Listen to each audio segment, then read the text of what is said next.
Some lives leave behind a quiet echo, while others change how generations remember a voice, an image, a magazine, or even a painful chapter of history. Today, we remember four very different people whose journeys touched millions in profoundly different ways.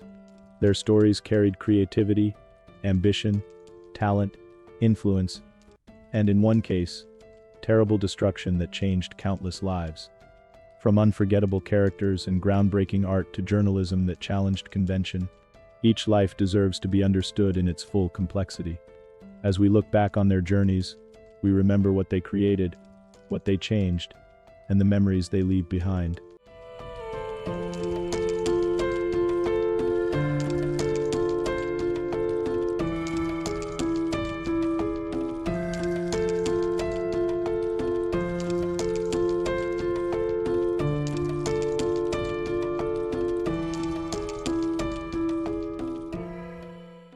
Peter Cullen, 1941. 2026. Peter Cullen was born on July 28, 1941, in Montreal, Quebec, Canada, and died on August 26, 2026, at his home in Los Angeles, at the age of 85. His death was confirmed by his agent, and his family said he passed away peacefully surrounded by loved ones. No cause of death was publicly disclosed. Cullen built a career that stretched across decades, but for millions of people, his voice became inseparable from two unforgettable characters: Optimus Prime and Eeyore. As Optimus Prime in Transformers, Cullen gave a mechanical hero something deeply human. His voice was powerful without being cruel, commanding without losing compassion. Generations of viewers heard courage, loyalty, responsibility, and sacrifice in that unmistakable delivery. He first became the voice of Optimus Prime in the original 1984 animated series and continued returning to the character across later television productions, games, and live-action films. But Cullen's talent was never limited to heroic characters. He also became beloved as Eeyore, the gloomy but strangely tender donkey from Winnie the Pooh. The character could sound melancholy and defeated, yet Cullen gave him warmth and charm. He once recalled how delighted he was when children recognized the voice and their faces immediately lit up. His gift for voices began when he was a child growing up on a farm in Canada. He remembered discovering the power of his voice while working in a dairy barn with his brother. He made a loud noise, watched the cows react, and realized that he could command attention simply by changing his voice. That childhood discovery eventually became a lifelong profession. Cullen worked on numerous television programs and films, and contributed voices and vocal effects to productions ranging from Knight Rider and Chip and Dale Rescue Rangers to Predator. He also worked as an announcer on television comedy programs early in his career, helping establish the path that would eventually make him one of the most recognizable voice performers in entertainment. Yet perhaps the most meaningful part of Cullen's legacy was not simply the number of characters he portrayed. It was the emotional connection he created with audiences. His voice could make a fictional robot feel noble and a fictional donkey feel vulnerable. It could make children laugh, comfort longtime fans, and turn words on a page into personalities people remembered for decades. Cullen also believed strongly in perseverance.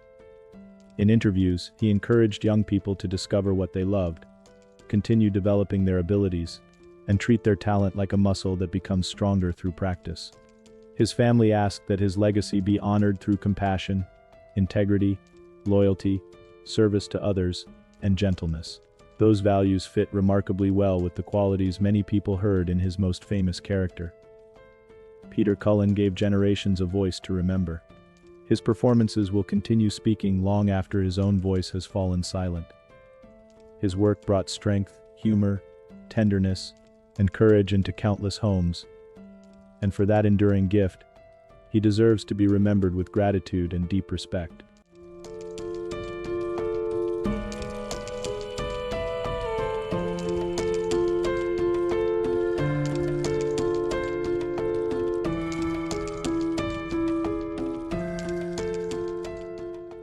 Yayoi Kusama, 1929.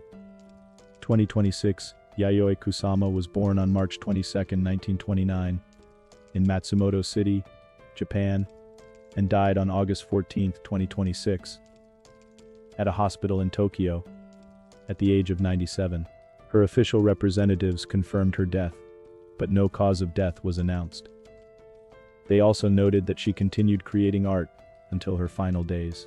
Few artists in modern history created a visual language as instantly recognizable as Kusama's. Polka dots, mirrored rooms, endless reflections, pumpkins, brilliant colors, and repeating patterns became the vocabulary through which she explored infinity, identity, love, fear, and the boundaries between the individual and the universe. But her journey began long before international fame. She grew up in Matsumoto in a difficult family environment and began drawing obsessively during childhood. Art became a refuge for her. She transformed disturbing experiences and intense perceptions into images, patterns, and forms that would eventually become central to her career. Her creativity refused to remain inside traditional boundaries. She worked as a painter, sculptor, writer, filmmaker, fashion designer, and performance artist. Her imagination seemed almost impossible to contain within a single medium. In the 1950s, she eventually left Japan and moved to New York, where she became part of the avant-garde art scene. Her early infinity net paintings consisted of enormous canvases covered with repetitive patterns, creating an almost hypnotic visual experience. She continued experimenting with sculpture and performance, often challenging social expectations and conventional ideas about art. Her work became increasingly bold, unusual, and difficult to categorize. Over time, the repetition that defined her art became more than a visual technique. It became a way of exploring infinity itself. Kusama spent much of her later life living voluntarily in a psychiatric hospital in Tokyo, while maintaining a nearby studio and continuing to produce artwork at an extraordinary pace. Her mental health struggles were deeply intertwined with the public story surrounding her career, although the exact relationship between her illness, her perceptions, and her artistic identity remained complicated. What could never be questioned, however, was the scale of her artistic influence. Her work eventually became internationally celebrated. She represented Japan at the Venice Biennale in 1993, received major exhibitions around the world, and became one of the most commercially successful female artists of her generation. Her infinity mirror rooms became especially famous, allowing visitors to step inside environments where lights and reflections seemed to stretch endlessly. Instead of simply looking at art, people experienced the sensation of being surrounded by it. Even in old age, Kusama continued working. Her official representatives said she never set aside her brush and remained devoted to artistic creation until her final days. Her story is ultimately one of extraordinary persistence. Whatever obstacles confronted her, she repeatedly returned to the same fundamental act: creating. Yayoi Kusama transformed private struggles into a public artistic language that reached audiences around the world. Her dots became symbols recognized across generations, and her immersive environments changed the way people thought about space, identity, and contemporary art. She leaves behind more than paintings, sculptures, and installations. She leaves behind an unmistakable universe of her own making, for a life spent relentlessly turning imagination into something the world could see. Yayoi Kusama deserves to be remembered as a singular and fearless creative force.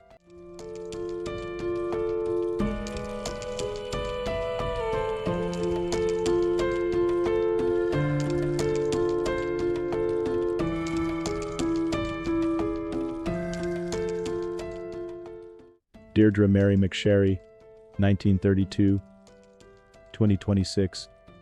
Deirdre Mary McSherry was born on April 4, 1932, in West Ham, London, England, and died on August 14, 2026, at her home in Bath, England, at the age of 94. A family death notice said she died peacefully at home. No specific cause of death was publicly disclosed. McSherry became one of the most influential magazine editors of her generation, particularly during the remarkable period when Cosmopolitan was reshaping the conversation around women, ambition, relationships, health, fashion, and sexuality. But her path to journalism began in a very different world. She was raised partly in Dublin after her widowed mother moved the family there in 1939. Her mother was herself a magazine editor, and from childhood Deirdre was exposed to the atmosphere of publishing. She learned about writing, editing, design, and the energy of a magazine office long before she made those things her profession. She initially studied English at Trinity College Dublin and became involved in theatre. She performed with the Dublin Players and later joined the Gate Theatre, where she toured internationally. Her experiences in theatre helped shape the polished presence and confidence that would later become part of her identity as an editor. A trip to Egypt introduced her to extraordinary textiles and patterns, strengthening her lifelong fascination with fashion and design. Eventually, she moved from theatre into journalism. In New York, she worked for Women's Wear Daily before returning to London and establishing herself as a fashion writer. She later became fashion editor at the Daily Express, where she developed a reputation for sharp judgment and an instinct for identifying emerging talent. One of her most famous early discoveries came in 1966, when she encountered a teenage model whose unusual haircut immediately caught her attention. McSherry commissioned a shoot and helped introduce Twiggy to a much wider audience, famously describing her as the face of 1966. Then came Cosmopolitan. When the British edition launched in 1972, McSherry began as fashion editor. Within a year, she had risen to become editor, and under her leadership, the magazine developed a distinctive personality. Witty, confident, glamorous, outspoken, and willing to address subjects that other publications often avoided. She wanted women to think seriously about their careers while also embracing style, health, relationships, sexuality, and pleasure. Her approach was ambitious but playful. She understood that a magazine could challenge social expectations without becoming joyless. McSherry was also known for demanding a great deal from her staff. She expected ambition, creativity, and commitment, but she also wanted the people around her to grow beyond the magazine itself. Former colleagues remembered how she pushed them to develop their own careers rather than keeping them dependent on her. In 1985, she became the founding editor of Country Living, applying the same instinct for taste and cultural change to a different audience. The magazine reflected a growing interest in rural living, property renovation, design, craftsmanship, and individuality. McSherry championed designers, artists, makers, and emerging talents, helping many people gain wider recognition. Her influence reached far beyond magazine pages. People who worked with her remembered her as a powerful supporter of creativity and a person who could recognize potential before others saw it. She received Editor of the Year honors twice from the Professional Publishers Association, first for Cosmopolitan and later for Country Living. In her later years, she lived in Bath with Ian Smith, whom she married in 1999. The couple remained devoted until his death in 2022. McSherry herself continued to be closely connected to the cultural life of Bath. Her career crossed fashion, theater, journalism, publishing, design, and culture. But perhaps her greatest achievement was helping women see that ambition and enjoyment did not have to be opposites. Deirdre McSherry changed the tone of British women's magazines and helped generations of readers and writers understand that confidence could be intelligent, glamorous, outspoken, and joyful. Her influence lives on in the editors, writers, designers, and readers she inspired. For a life devoted to curiosity, ambition, creativity, and helping others find their wings, she deserves a warm and lasting tribute.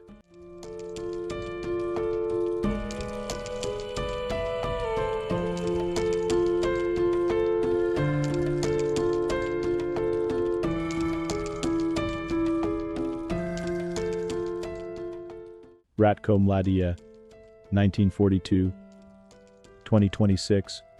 Ratko Mladić was born on March 12, 1942, in Bujanović, Bosnia and Herzegovina, and died on August 27, 2026, in The Hague, Netherlands, at the age of 84. He died while being held in United Nations custody after years of serious health problems, including multiple strokes. Reports on the immediate cause were not uniformly confirmed by officials, who ordered an inquiry into the circumstances of his death. His life is fundamentally different from the other stories in this account because his legacy is inseparable from the suffering inflicted during the Bosnian War. Mladić rose through the Yugoslav military system and became commander of the Bosnian Serb army during the conflict that followed the breakup of Yugoslavia. He directed military operations during the siege of Sarajevo and across large areas of Bosnia. Under his command, forces carried out campaigns that resulted in mass displacement, killings, and ethnic cleansing of Croat and Muslim populations. The darkest part of his legacy came in July 1995, when Bosnian Serb forces captured the United Nations designated safe area of Srebrenica. More than 8,000 Bosnian Muslim men and boys were murdered in the massacre that followed. The killings became one of the most horrifying atrocities in Europe since the Second World War, and ultimately became central to the international prosecution of Mladić. Mladić was indicted for war crimes and genocide, but remained a fugitive for years. For more than a decade, authorities searched for him. He was finally arrested in Serbia in May 2011, bringing an end to one of the world's most prominent international manhunts. In 2017, the International Criminal Tribunal for the former Yugoslavia convicted him of genocide, war crimes, and crimes against humanity, and sentenced him to life imprisonment. His final appeal was rejected in 2021, leaving the life sentence intact. His later years were marked by declining health. He suffered serious medical problems, including strokes, and spent his final years in custody. His death does not erase the historical record of the people who suffered under the campaigns he commanded, nor does it diminish the importance of remembering the victims whose lives were destroyed during the conflict. Ratko Mladić's story remains a warning about what can happen when military power, nationalism, hatred, and dehumanization are allowed to overcome human dignity. Unlike the other people remembered here, his legacy cannot be separated from the immense suffering associated with his actions and command.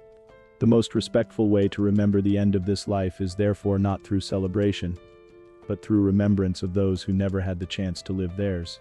The victims of Srebrenica, Sarajevo, and the wider Bosnian conflict deserve to remain at the center of history. Their names, families, memories, and lost futures should never disappear. May remembrance preserve the truth of what happened, and may the lives lost in those terrible years continue to remind future generations of the human cost of hatred and war.